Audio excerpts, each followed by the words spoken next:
Welcome to Resin Rainbows. Don't even know my own name.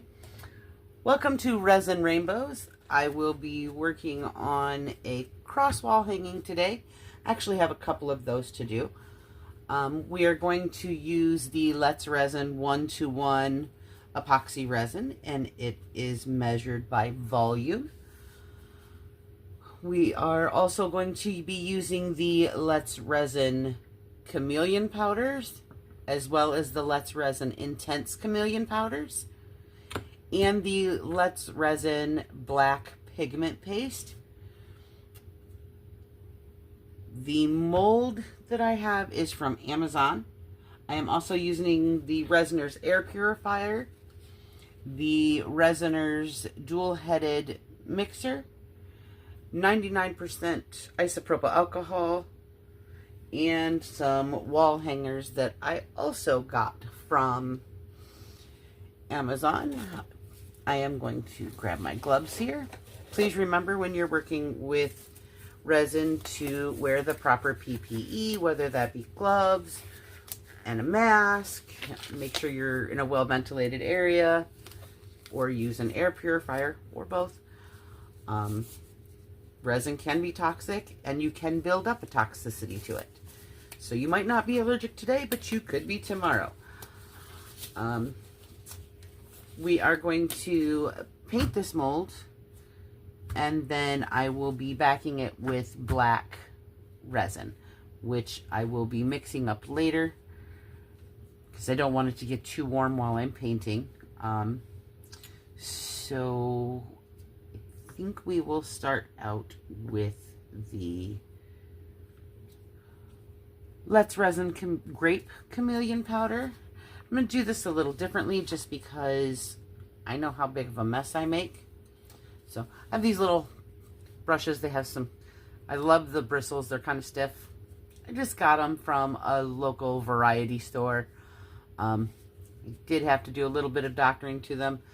The wooden handles actually were not attached to the brush heads, so I did resin these probably a week or so ago so that my brush heads don't fall off. And because I know that I am a messy painter sometimes and I don't want to do a whole lot of cleanup, I'm just going to use a little bit of alcohol here, put that on the tip of my brush, kind of wipe a little bit of it off.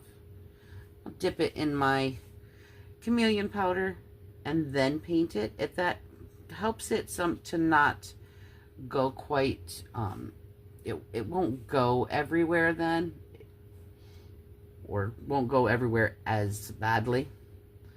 So, and the alcohol will evaporate, leaving the chameleon powder behind. So, and since we're backing this in black, we're able to use the regular chameleon powders along with the intense. With the intense, you don't have to use the black.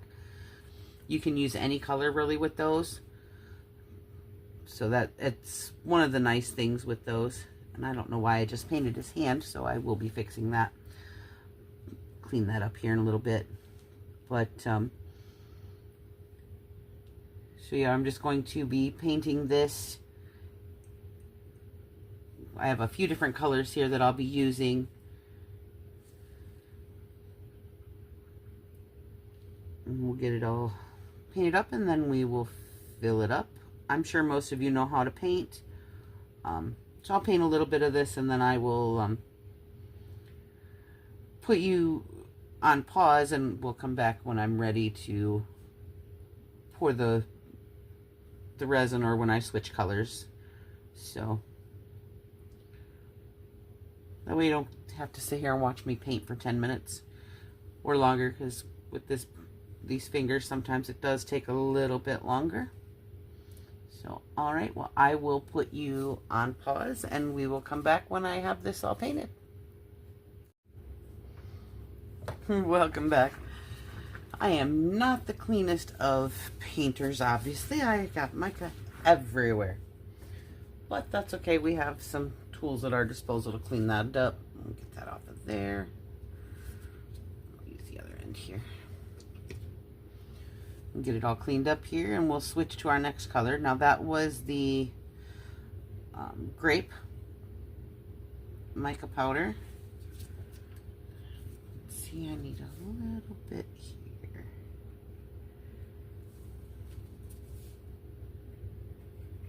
There we go.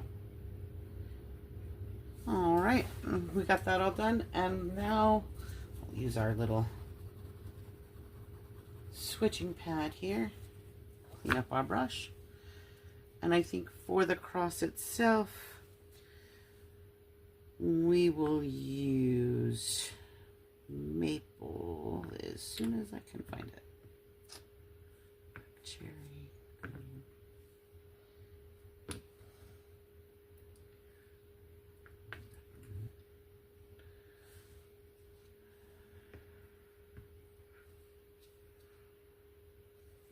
And this one must be maple. Yes, here is the maple, but I think I'm going to go ahead and use the Let's Resin Intense Gold. I'm just going to take it right here out of the lid. I don't think I really need to dip in there. And I'm going to try to nicely, I'm going to use, I think we're going to try to use a micro brush instead. Just because that's such fine detail. Get in there. Paint these letters with a micro brush instead. Ah, yes, much better.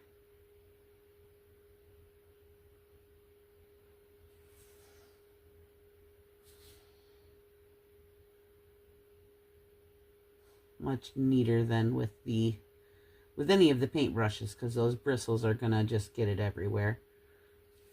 I'm not too worried that I'm getting a little bit out of there. We'll clean that up with another micro brush here in just a minute.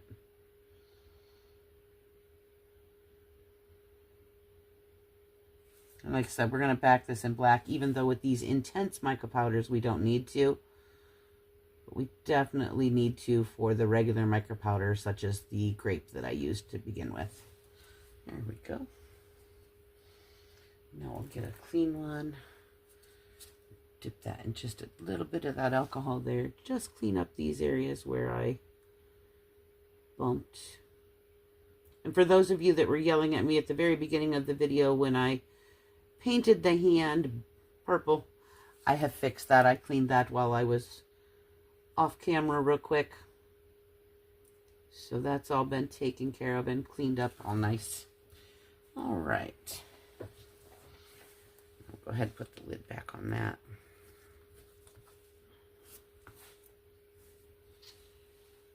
We'll get that brush back out. That's not in there very good. There we go.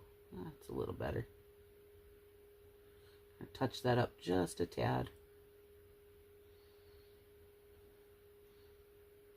Be careful so I don't undo all that cleaning I just did. I want to make sure that that's going to show up when we pour and isn't broken. There we go. All right. I think we're probably going to be using a lot of micro brushes. This has a lot of fine detail. I'll just grab a big handful of those. I think for his face and his feet and hands, I think I'm going to use the champagne. Just for lack of a better color to use right now. My color supply is kind of limited. At least this will give the impression of a skin-ish tone. So, and I'm trying to make sure that I paint it right up those sides too, so that all of that will be painted, because when we demold this, of course, you'll be able to see it. Not too worried if I get a little bit of the champagne onto the back of the purple, because the purple has touched that mold first. So the purple is what will show. It doesn't really matter if I get anything else behind that purple. It's the first color that hits the mold is what is going to show when the resin is poured.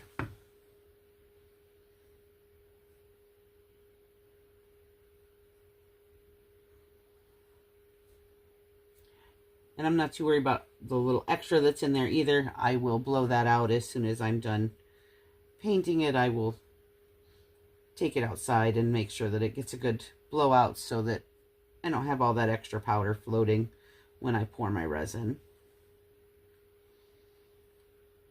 And I do tend to get some of it when I do clean up too, so there won't be as much down in there. And then we have his foot down here.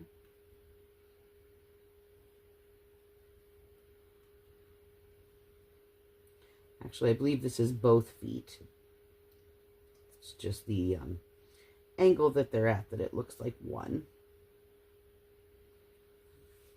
I see where I missed a little bit with the grape, so I will go back through and get that in a little bit. And I will get this.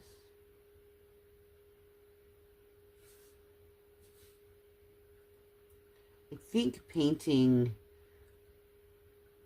people, I think, is harder. There's not a lot of skin tone colored mica powders out there, or even any that are really close to skin color. So it's very, very hard to paint those. I do have acrylic markers, paint markers that I could use afterwards, and I may do that to touch this up. We'll wait and see what it looks like once I've demolded it. Okay, I think that's all for that. Touch up these purple areas here that I missed.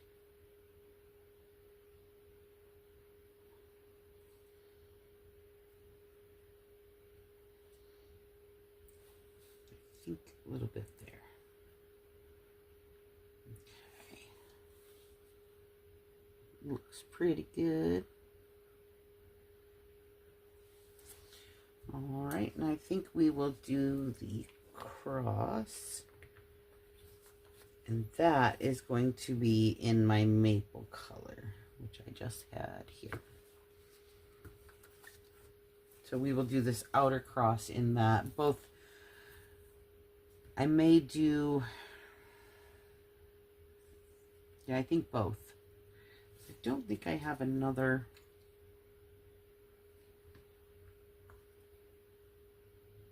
I do have Galaxy. Maybe I'll do Galaxy for this part and here. Yeah, I think we'll just do the maple for the outside here.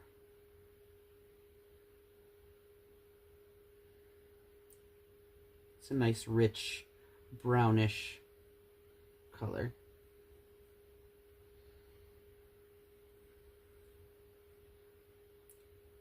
And I will put you on a pause when I go to clean this up before I do that inside banner there. So that you don't have to watch me clean everything up, and we'll get it all nice and neat. I think I will probably use a magenta or a red to go around the inri there.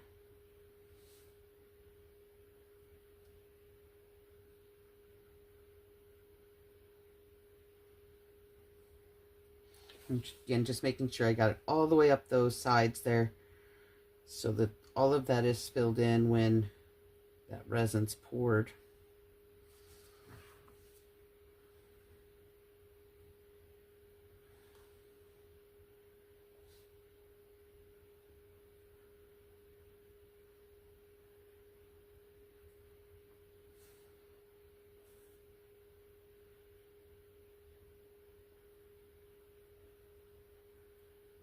I'm going to try to make sure that there are no spots where the mold is showing through. I want to be very careful that we're not leaving brush strokes behind, because those will be seen through the resin as well. I'm kind of trying to hit it from a lot of different angles to make sure that we're getting good coverage without leaving brush strokes behind. And I will probably go over this again here in a few minutes and just kind of twist it and turn it and make sure that everything is getting a good coat. Again, this one is an intense mica powder, so any color could go behind it, but we're just going to go with our standard black.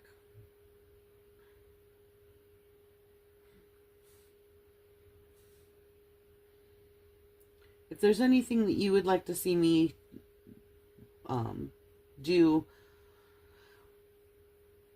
please let me know in the comments. I will gladly see if I have a mold. If there's a specific mold that you would like me to try to do, I will see if I have that mold. If you've got questions on how to do something that I haven't explained well enough, please feel free to ask. I'm always open to answering questions. I don't believe that there are any competitors when it comes to this craft. This is an art form. We are all artists. There's no competition between artists. Everybody does it their own way. I 100% believe that. So if, you know, we were all new once. I had to learn how to do some of this stuff, you know, mixing resin. Resin is not an easy craft. It's not a cheap craft. It's highly expensive between the resin and the molds. So if I can help save you some money by teaching you how to do something, I would love to do that. So if you have any questions at all, please feel free to comment. Let me know. You know, I'm learning the video portion of this, so my videos, I'm sure, are not the greatest right now, but I mean, this is only my second video. So, well, third video. I can't even count today. It's been that kind of a day. So, I mean, I'm definitely learning that aspect of it, but when it comes to the resin part, I mean, I'm no expert, but I have learned quite a few tricks and, you know, tips and tricks over the last few months. So, I mean, I will definitely help wherever I can.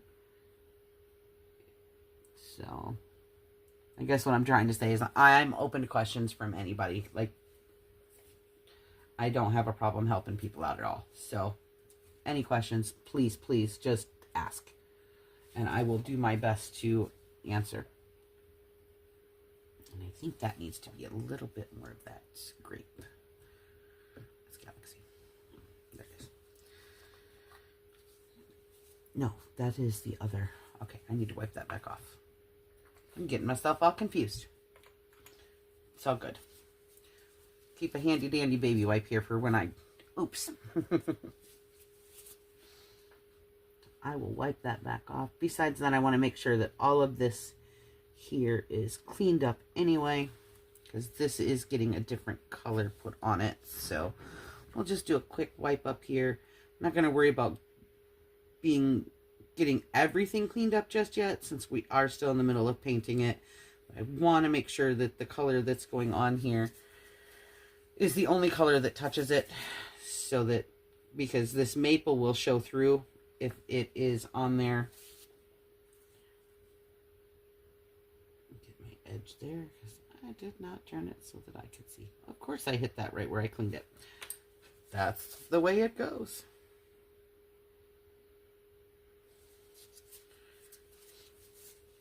There we go. Clean that up a little bit again. Just using just a little baby wipe to wipe it up. Most of your baby wipes have a little bit of alcohol in them, so that's what helps to clean the mold. I do definitely give it enough time to dry in between, because baby wipes sometimes also contain water, and resin do not mix. I will say too, on my last video, I was talking about how to pop bubbles, and I did forget to mention one very important one, and that is a heat gun. A heat gun will help you also to remove bubbles. And honestly, letting it sit and degas on its own for a few minutes will also really, really help with bubbles. I do not have a debubbler right now, so these are things that I do without a debubbler, and they work. I mean, I still get a bubble here and there. Everybody does. Even with a debubbler, you can get a bubble if you're pouring it too fast, mixing it too fast, adding things after you've had it in there. It's very easy to get bubbles in things. So One day I will have a debubbler. Today is not that day. So today we're just making do with what we have. Okay, and this is Galaxy, and as you can see, it looks a lot like the maple when it goes on, but this does have little hints of dark purple in it. I believe a little bit of blue in there.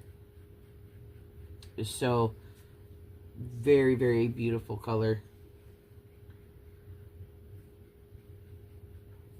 In fact, is it this set? No. This set. Is this the Intense? No. This set has 10 and this set has 9, and that is because I am missing one. And I'm not sure which one, because I'm pretty sure that both of them came with 10. But whatever was in this one, I must have used it up. So I'm going to have to order another set so that I know what that 10th color was, because I don't know anymore. But I definitely don't have it.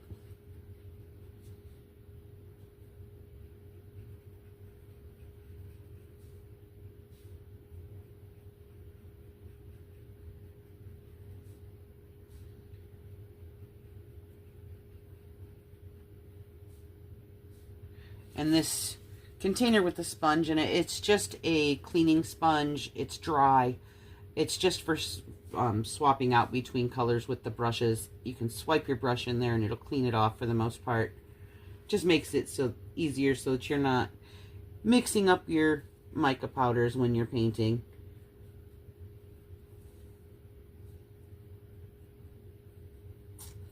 All right, and I think we are just about done. I am going to go ahead and go off camera. I will take this outside and blow it out, and then I will paint this in here with the dark magenta, I believe. If I change my mind on the color, I will let you know when I come back, but I will finish this up, clean it up, and we will be ready to pour our resin. See you soon. Hello everyone, welcome back. Our cross is cured, so we are going to go ahead and unveil it. I should be able to do this one. It doesn't look like it's going to be too difficult. If not, I will take a brief pause and I will have my husband get it undone. I think we're okay. Let's see what it looks like.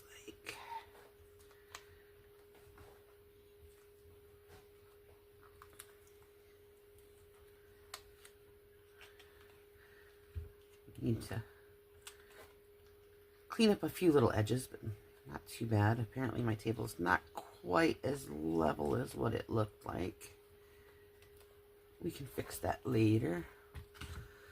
Okay.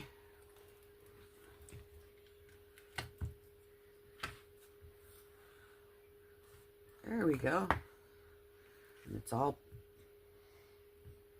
done and ready to go. Okay, this should have been the blue there, but that's all right. I really like that. Put a hanger on the back, and that one is good to go. So I hope y'all enjoyed that video, and I will see you on the next one. Bye.